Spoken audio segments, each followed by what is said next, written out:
अस्सलाम वालेकुम। पस पर्दा हक़ाइक़ सनसनीखेज़ इंकशाफ़ात प्रोग्राम बेनकाब में हूँ आपके साथ सफ़ान खान।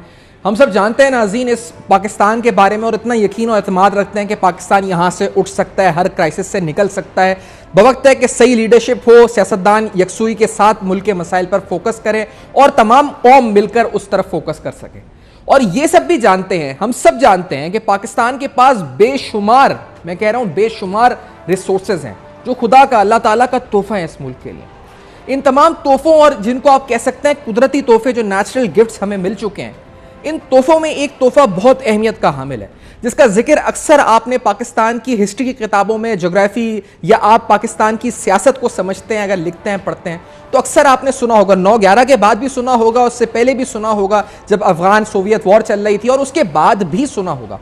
वो तस्करा है पाकिस्तान के जो स्ट्रैटेजिक लोकेशन है उसका, यानी जो ज्योग्राफी की पाकिस्तान की ज्योग्राफी है, जो कि जिस खित्ते में पाकिस्तान बसता है, जहां से पाकिस्तान की एक्सेस दूसरे ममालिक को है, उस लोकेशन की बड़ी अहमियत कहा जाता है कि हामिल है। और उस लोकेशन की अहमियत इसलिए भी बताई जाती है कि थ्रू पाकिस्तान बहुत से सेंट्रल एशियन कंट्रीज, अफगानिस्तान, उनको एक्सेस मिल सकती है ट्रेड के हवाले से।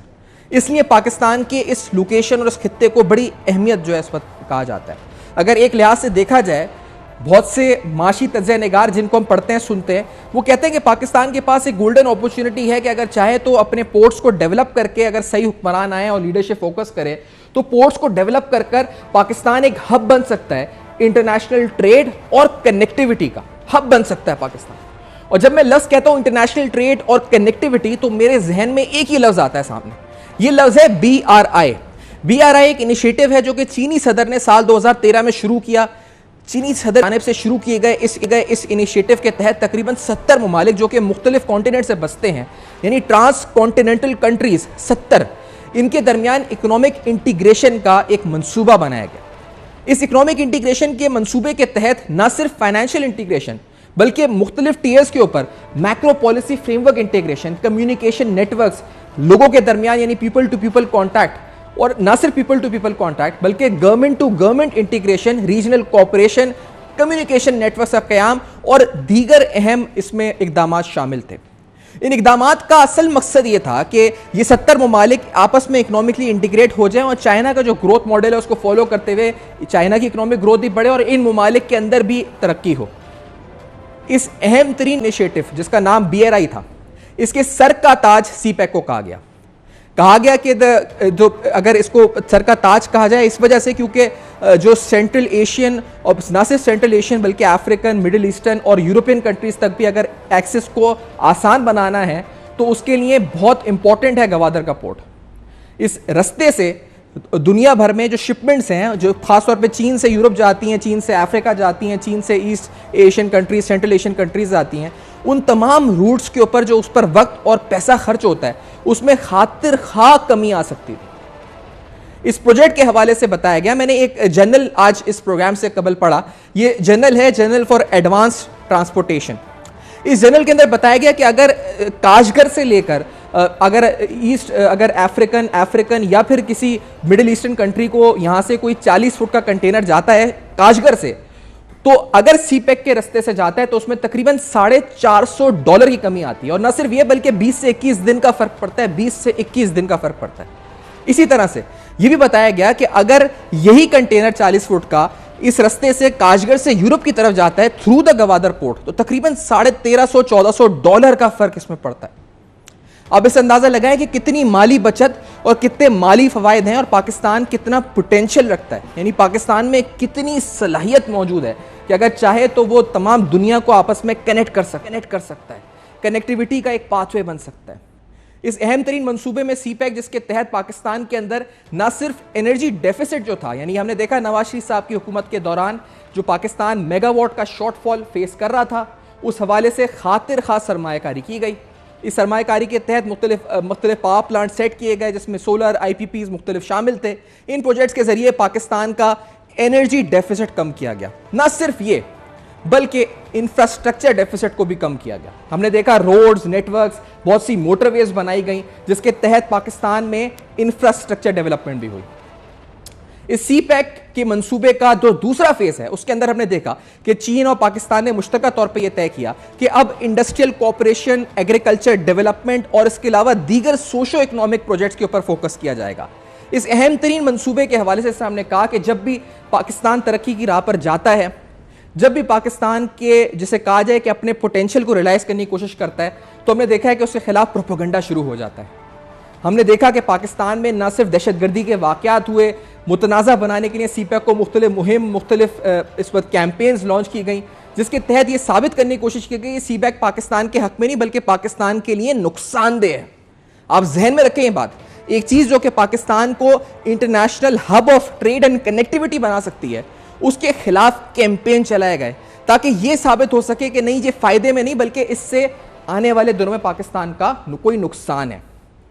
वो चीन जिसके बारे में आज खबर यह है कि पाकिस्तान को $2 अरब कर्जा रोल ओवर ऐसे शरह सूद पे देने को तैयार हो गया है जो शायद अपने क्लोजेस्ट फ्रेंड को भी चीन नहीं देता, यानी अपने करीबी दोस्तों को भी इतने कम सूद पे कर्जा नहीं देता।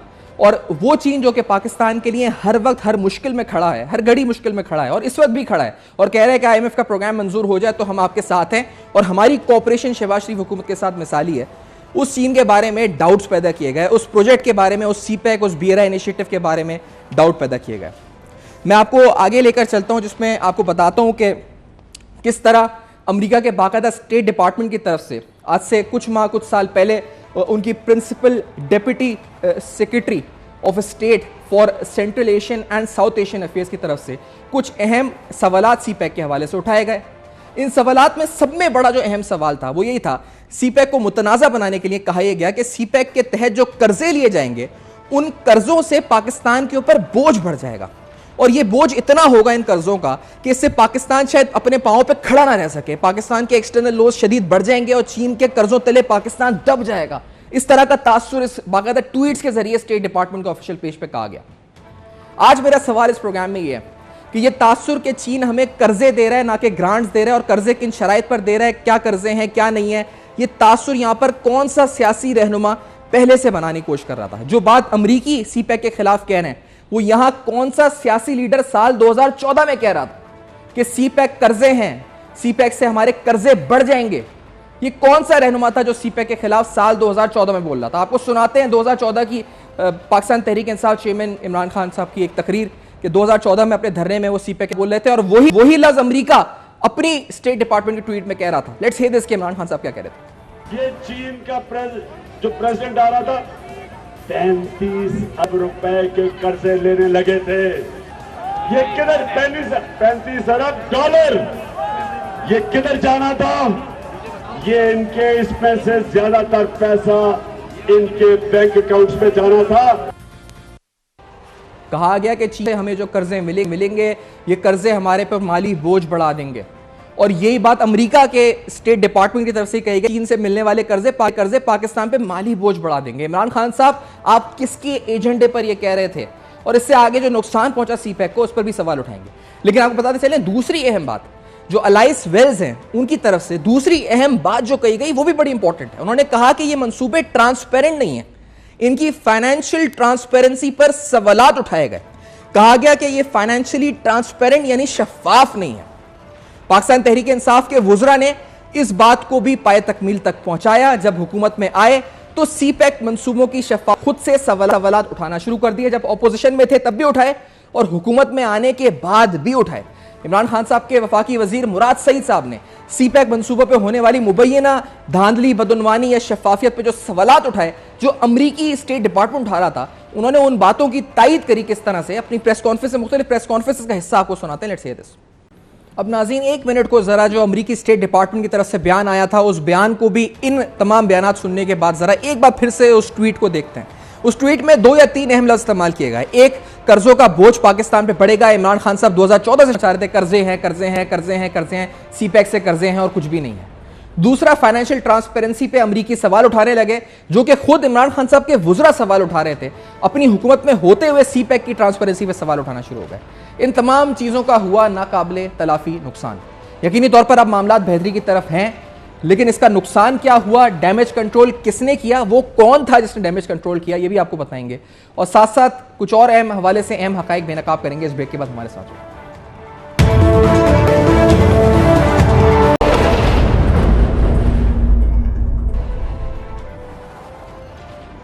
Welcome back. आप देख रहे हैं बेनकाब और आज बेनकाब में आपके सामने कुछ अहम तरीन सवालात हम उठाने जा रहे हैं। आपको बताया कि किस तरह इमरान खान साहब के खुद बयानात और उनके वज़रा के बयानात बिल्कुल ममज़द रखते हैं उन बयानात से जो कि अमरीकी स्टेट डिपार्टमेंट जारी किए गए।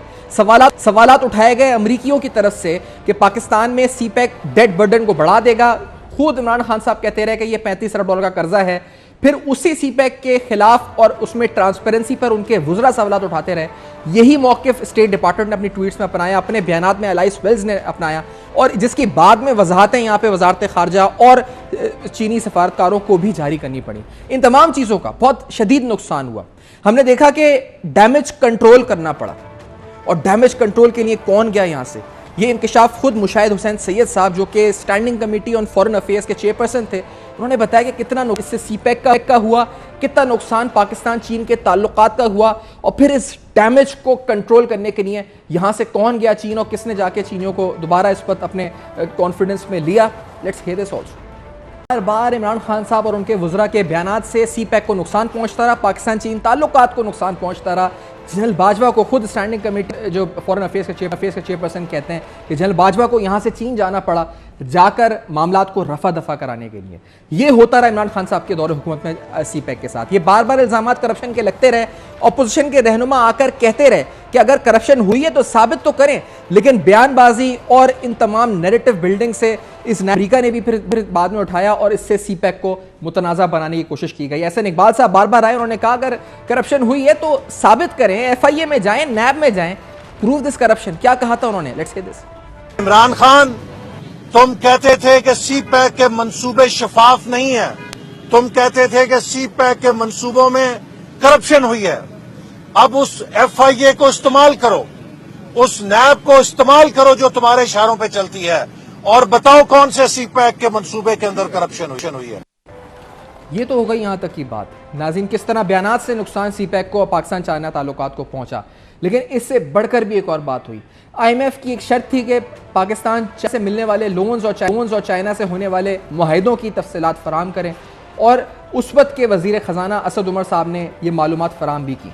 हमने देखा कि बाकायदा उनका बयान आया, उन्होंने बताया कि किस तरह चाइनीज़ लोन्स हमें मिले हैं जो गवर्नमेंट टू गवर्नमेंट बेसिस हैं, वो किस परसेंटेज पे मिले हैं, जिसकी उन्होंने शरह सूदी बताई थी कि 2% से 5.2% हैं और किस तरीके से जो लोन पावर सेक्टर के लिए मिले हैं वो प्राइवेट लोन्स हैं जो कि हमें लाइबोर प्लस 3.3 से लेकर 4.7% के दरमियान मिले हैं। ये किस शरह सूद पे कर्जे मिले हैं, किन शराइत पर ये कर्जे मिले हैं, इन लोन्स की तफसीलात क्या हैं और दीगर तफसीलात IMF को फराम की गई। यानी IMF जो कि अमरीकी तसल्लुत में चलता है उसको फराम की गई इमरान खान साहब हुकूमत की तरफ से। कहा यह जा रहा है कि इसका भी नुकसान हुआ और जो सीक्रेसी थी, जो कॉन्फिडेंशियलिटी थी इन तमाम मुआहिदों की, उसको भी वायलेट किया गया इमरान खान साहब की हुकूमत में। ये सारे अहम इल्ज़ामात, ये सारे अहम तरीन इल्ज़ामात हैं जिसने पाकिस्तान चीन और सीपैक के यानी यकीनी तौर पर मुतासिर होने की कोशिश करी। मज़ीद बात करेंगे पाकिस्तान चाइना के मुस्तकबिल के ताल्लुकात, सीपैक के मुस्तकबिल पर और इमरान खान साहब ने कितना नुकसान पहुंचाया मुल्की मईशत को सीपैक पे अपना बयानिया बना के। आफ्टर दिस ब्रेक हमारे साथ रहिए।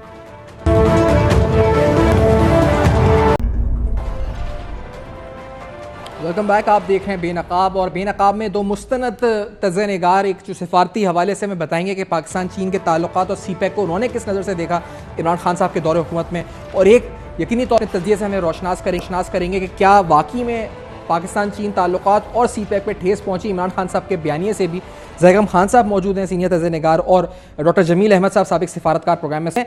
जैगम साहब, एक तो सीपैक की सुस्त रवि अपनी तरफ, दूसरी तरफ जो मुसलसल बयानिया बनाया गया, कभी मुराद सईद साहब ने कहा सीपैक में करप्शन हुई, इमरान खान साहब ये कहते रहे कि कर्जे हैं।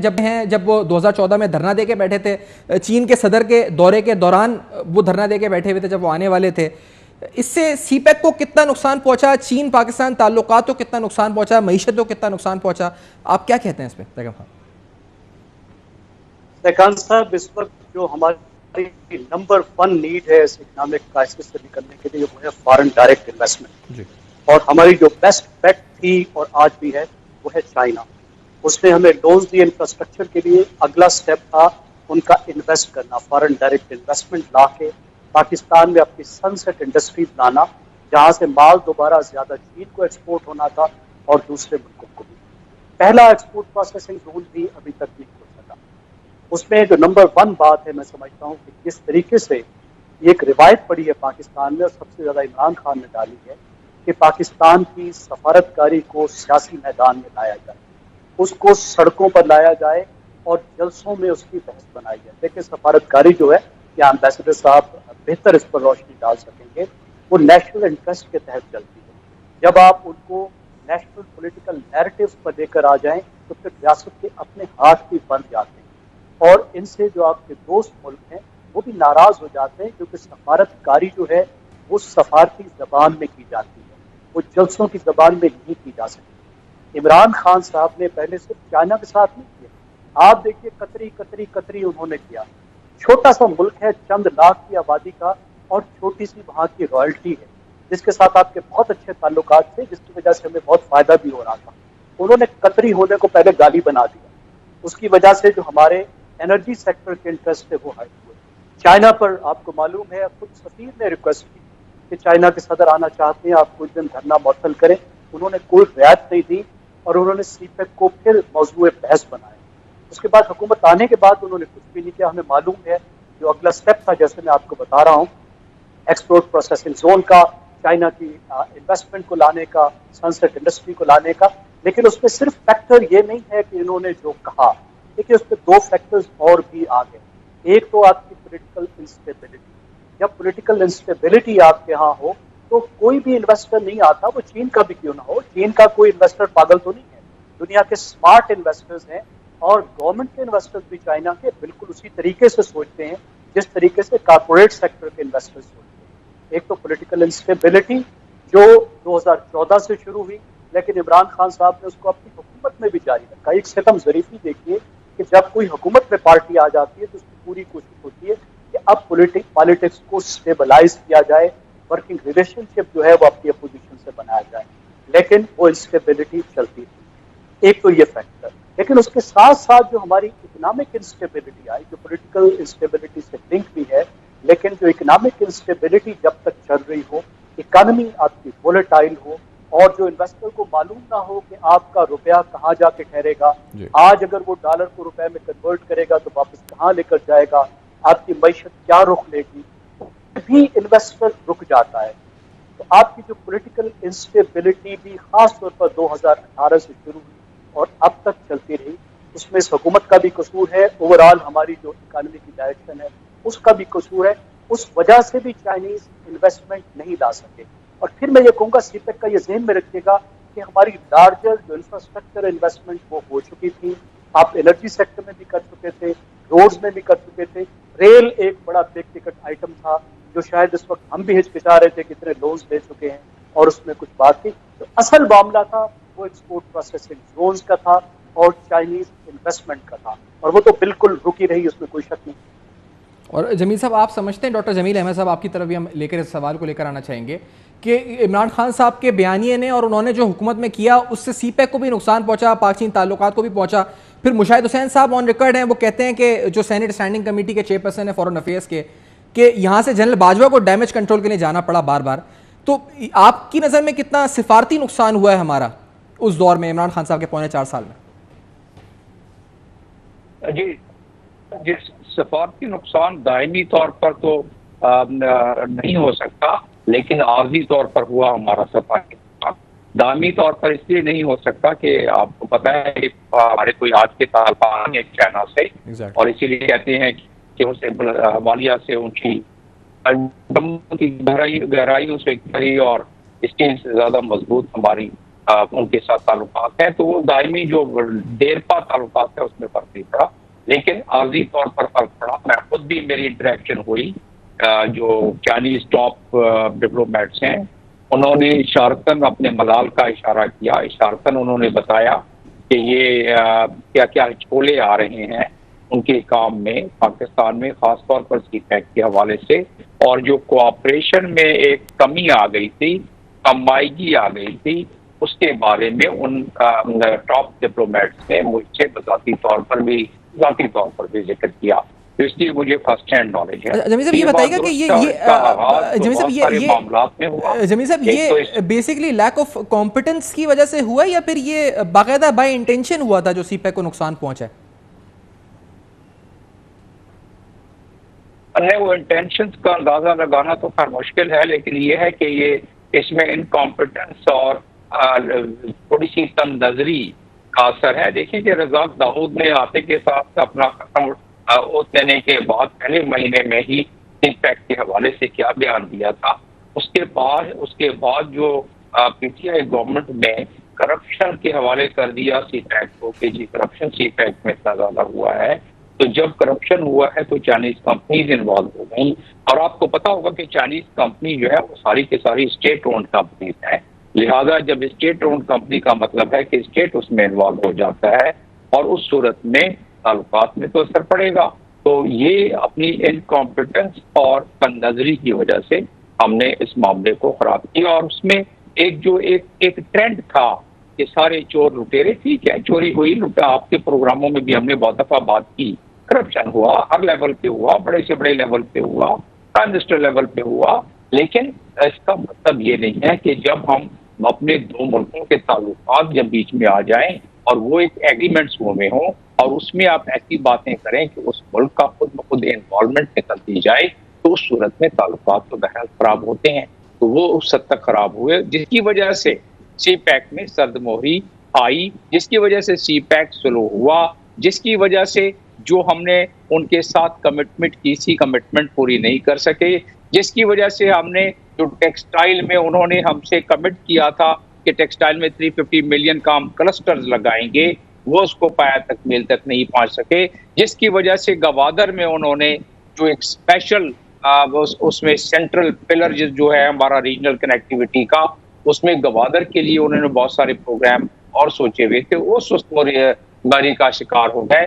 तो लिहाजा ये जो 7 फरवरी को जब हमारा डेलीगेशन गया था चाइना में ओलंपिक के बाद, जब उनकी बातचीत हुई, उसमें spectrum of bilateral relation, regional situation, international political तनाजुर में, फिर सीपैक के हवाले से हमने बातें उनके साथ काफी हद तक की। फिर उनका नेशनल डेवलपमेंटल कॉरपोरेशन का चेयरमैन, उसके साथ जो हमने कमिटमेंट्स की, उस कमिटमेंट्स को भी उसमें भी सुस्त रवि रही, जिसकी वजह से हमें ये तमाम दिक्कतों का सामना करना पड़ा।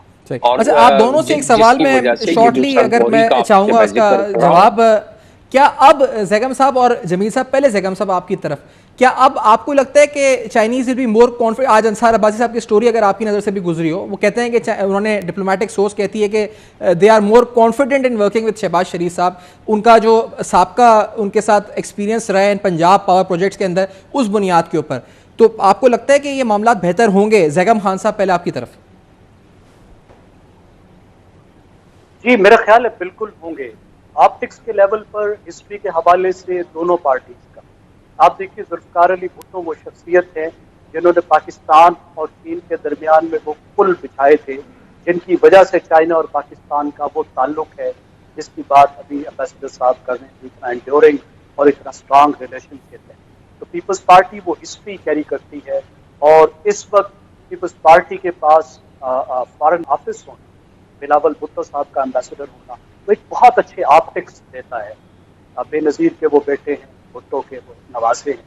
उसके साथ साथ जो शहबाज शरीफ साहब है, उनके साथ सीपैक पर और उसके अलावा PMLN की टीम के साथ सीपैक पर क्लोजली काम करने का चाइना का एक्सपीरियंस है, क्योंकि ज़्यादा प्रोजेक्ट उस दौर में हुए और उन्होंने देखा कि कितने एफिशिएंटली, कितनी तेज़ी के साथ और इफेक्टिवली वो लगाए गए, जिससे वो मुतासिर भी, क्योंकि शहबाज शरीफ साहब की जो पुरानी हिस्ट्री है प्रोजेक्ट मैनेजमेंट की एज ए ग्रेट मैनेजर, अब as a leader, as a prime minister, तो उनका टेस्ट हमने देखना है और उसको अगले महीनों में हम देखेंगे कि वो कैसे करते हैं। लेकिन इसमें तो कोई शक नहीं। और जमील साहब आपका भी ओपिनियन इस पे मैं लेना चाहूंगा, आप क्या समझते हैं? जी मैं ये समझता हूँ कि सीपैक का जो मामला है उसमें ये पॉलिटिकल स्ट्रेटेजिकल डायमेंशन भी इसमें है। जब हम सीपैक की बात करते हैं तो उसमें पॉलिटिकल और स्ट्रेटेजिकल डायमेंशन आ जाती है। अनफॉर्चुनेटली हमने इसके बारे में जो